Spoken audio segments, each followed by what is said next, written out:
Bismillahirrahmanirrahim. Assalamualaikum warahmatullahi wabarakatuh. Ini ada yang bertanya mengenai kanker usus. Jadi kanker usus itu identik dengan marah yang besar. Jadi kalau sampai kena kanker usus itu marahnya besar dan kontinu ya. Jadi orang-orang yang kena kanker usus besar, jadi kalau dokter itu sudah menyatakan ini kena kanker, yaitu berarti orang itu emosionalnya cukup besar dan kontinu. Jadi diantara marah itu ya ada benci, dendam ya. Kalau hanya sekedar emosi tapi nggak begitu besar ya, insya Allah tidak akan kena kanker usus. Jadi pokoknya yang kena kanker, entah itu kanker usus besar, kanker payudara, itu biasanya marahnya cukup tinggi dan kontinu ya. Jadi seringkali melakukan kemarahan dan itu sangat kuat marahnya. Ya ini ada tetangga bunda ya, beliau seorang guru, maaf nggak saya sebutkan namanya. Istrinya juga guru, jadi dulu itu pernah ya lambungnya tuh bocor. Jadi tanda kalau lambung itu bocor ya ada nyeri perut yang hebat, disertai nyeri dada, mual, muntah, perut membuncit ya, serta sesak dan sulit buang air besar. Ya setelah diperiksa oleh dokter katanya lambungnya itu bocor. Jadi pokoknya yang berhubungan dengan perut ini kalau orang itu nggak kena ilmu musyrik, selingkuh, atau sering jengkel dengan keluarga, sering marah-marah, sering jengkel. Pokoknya perut ini ada hubungannya dengan keluarga. Kalau dengan keluarga itu beres, ya maksudnya kalau ada masalah diselesaikan, nggak marah-marah, terus nggak selingkuh, nggak punya ilmu musyrik, insya Allah tidak akan mengalami gangguan di lambung. Entah asam lambung, entah mengalami gangguan di perut ya contohnya seperti lambungnya bocor. Pokoknya ada gangguan di lambung itu berarti ada hubungannya dengan keluarga yang nggak beres. Jadi kalau hubungan dengan keluarga itu baik-baik saja ya insya Allah tidak akan mengalami sakit yang berhubungan dengan lambung. Jadi biasanya orang-orang yang sampai ada kanker berarti orang tersebut tidak mampu menganalisa, tidak mampu menyelesaikan masalah di dalam keluarga.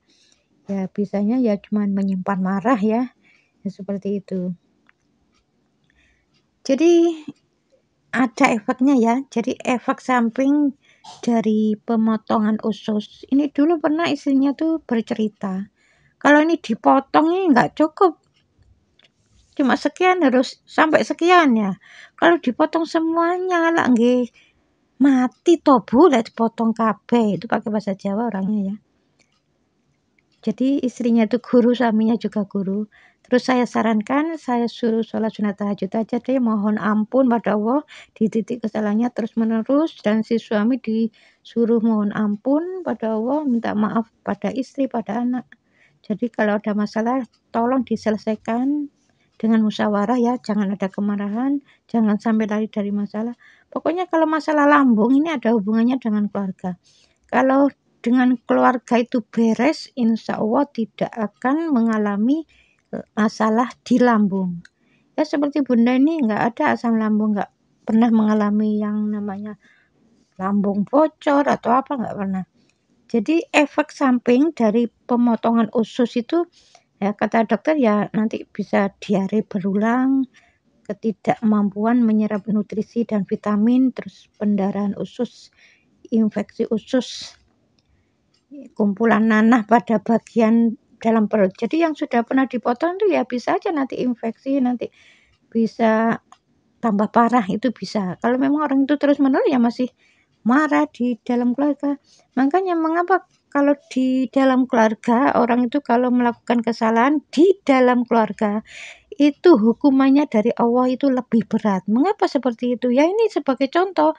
Ya ini sama keluarga aja kok seperti itu sih, harusnya tuh kan sayang, harusnya kan saling tolong menolong kan gitu. Ini bukan orang lain loh. Ini keluarga, dengan keluarga aja kok begitu ya. Itu maksudnya Allah itu seperti itu. Jadi ini sebagai contoh. Jadi kalau dengan keluarga itu bagus, insya Allah tidak ada masalah di lambung. Ya, mudah-mudahan video ini ada manfaatnya ya. Assalamualaikum warahmatullahi wabarakatuh.